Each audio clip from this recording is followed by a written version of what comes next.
Hello students, BA part 3rd Sociology second paper. Today our topic is use of scientific method in social research. Okay, सामाजिक अनुसंधान में वैज्ञानिक पद्धति का उपयोग. Okay, तो यह सच है कि अनेक व्यक्ति सामाजिक घटनाओं की जटिलता, परिवर्तनशीलता, माप संबंधी कठिनाइयों, वैयक्तिक पक्षपात की संभावनाओं, प्रयोगशाला के अभाव तथा निश्चित भविष्यवाणी के अभाव के कारण सामाजिक अनुसंधान को वैज्ञानिक मानने से इनकार करते हैं, लेकिन केवल इन्हीं भ्रामक विचारों के आधार पर सामाजिक अनुसंधान को विज्ञान की परिधि से बाहर नहीं रखा जा सकता. वास्तविकता यह है कि विज्ञान का संबंध वैज्ञानिक पद्धति के द्वारा तथ्यों को एकत्रित करके उनके आधार पर सामान्य नियमों का प्रतिपादन करने से है. ओके, यह तथ्य चाहे प्राकृतिक क्षेत्र से संबंधित हो या फिर सामाजिक क्षेत्र से संबंधित हो. ओके, किसी अध्ययन को विज्ञान के रूप में स्पष्ट करने के लिए यही एकमात्र कसौटी है. इस दृष्टिकोण से यह जानने के लिए कि क्या सामाजिक अनुसंधान की प्रकृति वैज्ञानिक हो सकती है, हमें यह देखना पड़ेगा कि समाजशास्त्रीय अध्ययन में विज्ञान की विशेषताओं का कहाँ तक समावेश है.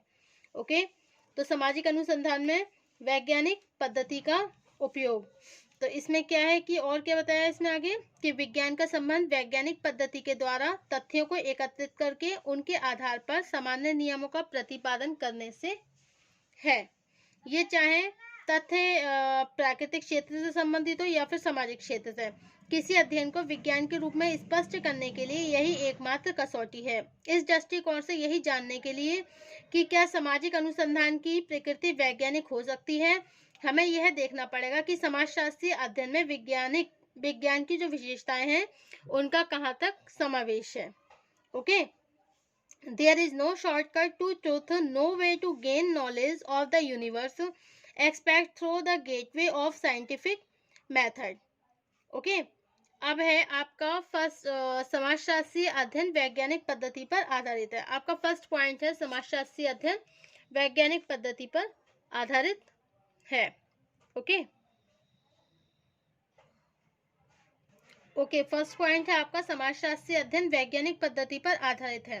प्राकृतिक विज्ञानों की तरह समाजशास्त्रीय अध्ययन में भी अनेक वैज्ञानिक पद्धतियों का उपयोग किया जाता है. समाज में कुछ घटनाएं मूर्त होती हैं और कुछ अमूर्त होती हैं. इन दोनों प्रकार की घटनाओं का अध्ययन करने के लिए आज अनेक वैज्ञानिक पद्धतियों का उपयोग किया जाने लगा है. इनमें ऐतिहासिक, तुलनात्मक, संरचनात्मक, प्रकार्यात्मक पद्धतियां विशेष रूप से महत्वपूर्ण हैं. इसके अतिरिक्त भिन्न भिन्न प्रकार से बहुत से दूसरे तथ्यों को एकत्रित करने के लिए सामाजिक सर्वेक्षण पद्धति, सांख्यिकीय पद्धति, समाजमिति तथा वैयक्तिक जीवन अध्ययन पद्धति का भी उपयोग किया जाता है. ओके,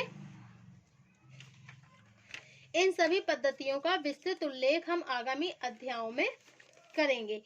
इन वैज्ञानिक पद्धतियों की सहायता से सर्वप्रथम उपयोगी तथ्य एकत्रित किए जाते हैं तथा इसके बाद तथ्यों की प्रामाणिकता को स्पष्ट करके उनका वर्गीकरण करके सामान्य नियमों का प्रतिपादन किया जाता है.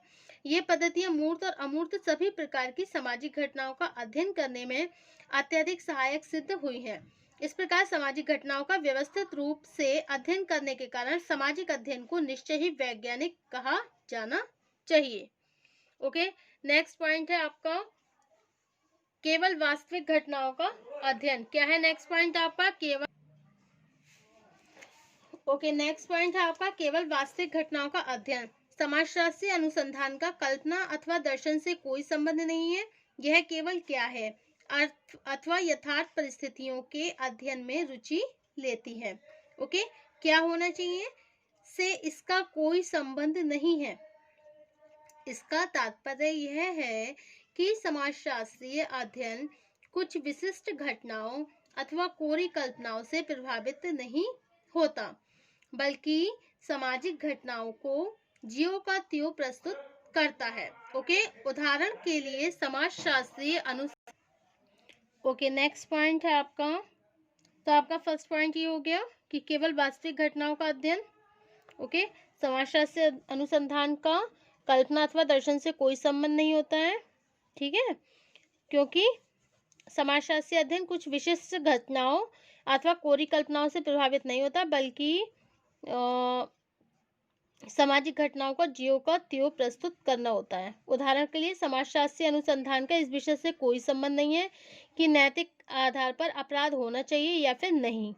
ओके, अब थर्ड पॉइंट है आपका कार्यकरण के संबंध पर आधारित। कार्यकरण का अर्थ है किसी घटना के कारण परिणाम को ज्ञात करना एवं उनके पारस्परिक संबंध की व्याख्या करना।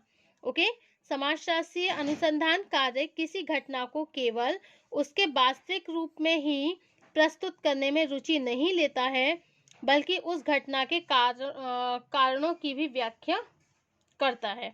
ओके, उदाहरण के लिए ऐसे अध्ययन केवल यही नहीं बताते कि किसी समाज में सामाजिक परिवर्तन तेजी से हो रहा है, बल्कि यह इस स्थिति को प्रभावित करने वाले कारणों की भी व्याख्या करता है। ओके, इस संबंध में दुर्किम का आत्महत्या के सिद्धांत, मैक्स वेबर की प्रोटेस्टेंट और पूंजीवादी की विवेचना कार्य कारण के सह संबंध को स्पष्ट करने वाले सर्वोत्तम उदाहरण हैं। ओके, अब नेक्स्ट पॉइंट है नियमों की परीक्षा और पुनर्परीक्षा संभव है। प्राकृतिक घटनाओं से संबंध अध्ययनों समृद्ध जो अध्ययन है उनको इसलिए वैज्ञानिक माना जाता है क्योंकि इन नियमों की परीक्षा एक विशेष स्थान पर किसी भी समय की जा सकती है। यह विशेषता बहुत बड़ी सीमा तक समाजशास्त्रीय अनुसंधान पर आधारित है।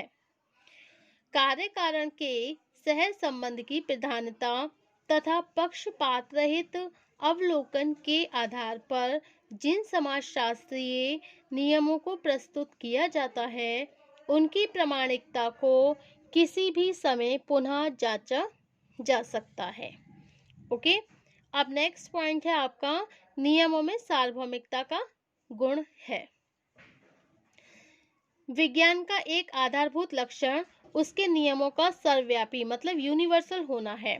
समाजशास्त्रीय अनुसंधानों पर आधारित नियम भी इस अर्थ में सर्वव्यापी होते हैं कि समान प्रकृति के समाजों में समान कारण का सदैव ही समान प्रभाव होगा।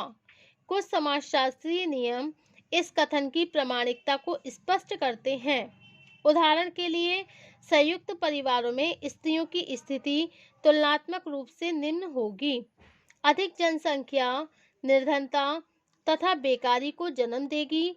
सामाजिक संबंधों में तनाव होने से सामाजिक विघटन की स्थिति उत्पन्न हो जाएगी। टूटे हुए परिवार अपराधियों को जन्म देंगे तथा संस्थाओं में परिवर्तन होने से समाज की संरचना में भी परिवर्तन उत्पन्न हो जाएगा। ओके, इससे स्पष्ट होता है कि समाजशास्त्रीय नियमों की प्रकृति सामाजिक होते हुए भी उनकी प्रकृति सार्वभौमिक है और इसलिए यह नियम वैज्ञानिक है। इसलिए यह नियम कैसे हैं? वैज्ञानिक हैं। ओके, अब नेक्स्ट पॉइंट है आपका वर्तमान के आधार पर भविष्य के संकेत की क्षमता। वर्तमान के आधार पर भविष्य के संकेत की क्षमता।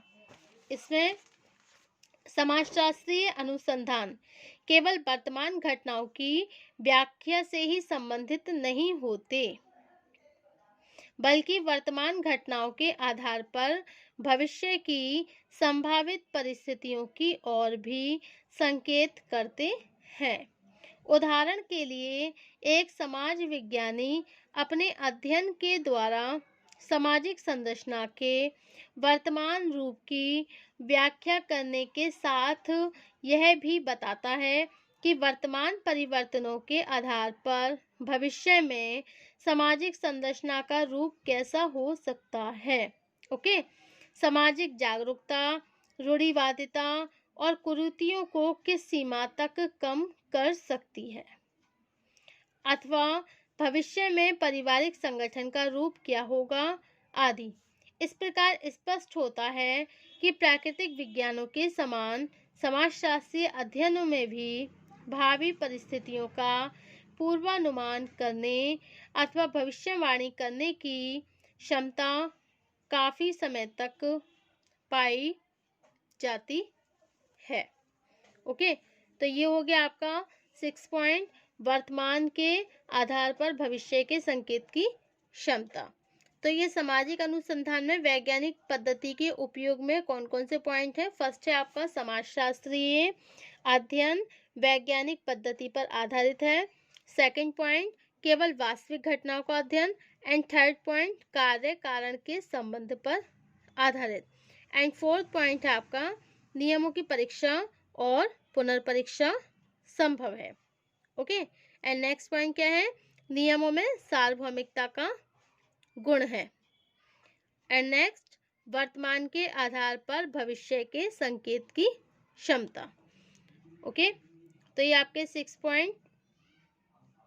अब है at the last conclusion of the use of scientific method in social research. Okay, उपयुक्त संपूर्ण विवेचन से एक विज्ञान के रूप में समाजशास्त्रीय अध्ययन की प्रकृति पूर्णतया स्पष्ट हो जाती है। यह अवश्य है कि एक विज्ञान के रूप में समाजशास्त्रीय नियमों की प्रकृति उतनी निश्चित नहीं है जितनी कि प्राकृतिक विज्ञानों की है, लेकिन वैज्ञानिक पद्धति के द्वारा सामाजिक घटनाओं का अध्ययन करने के कारण सामाजिक अनुसंधान की प्रकृति भी पूर्णतया वैज्ञानिक होती है। विज्ञान के रूप में सामाजिक अध्ययनों का महत्व इस तथ्य से भी स्पष्ट हो जाता है कि ऐसे अध्ययन पूर्णतया सिद्धांतों के प्रतिपादन से ही संबंधित न होकर व्यवहारिक संदर्भ में भी उनकी व्याख्या करते हैं। इसी आधार पर बार्टोमोर ने यह निष्कर्ष दिया है कि समाजशास्त्रीय अनुसंधान प्राकृतिक और सामाजिक विज्ञानों के बीच एक बड़ी खाई को भरने में सबसे अधिक सहायक है। Okay, so this is the conclusion of the use of scientific method in the social research. Next topic होगा हमारा logic in social science. Okay, logic in social science. Thank you for watching my YouTube channel.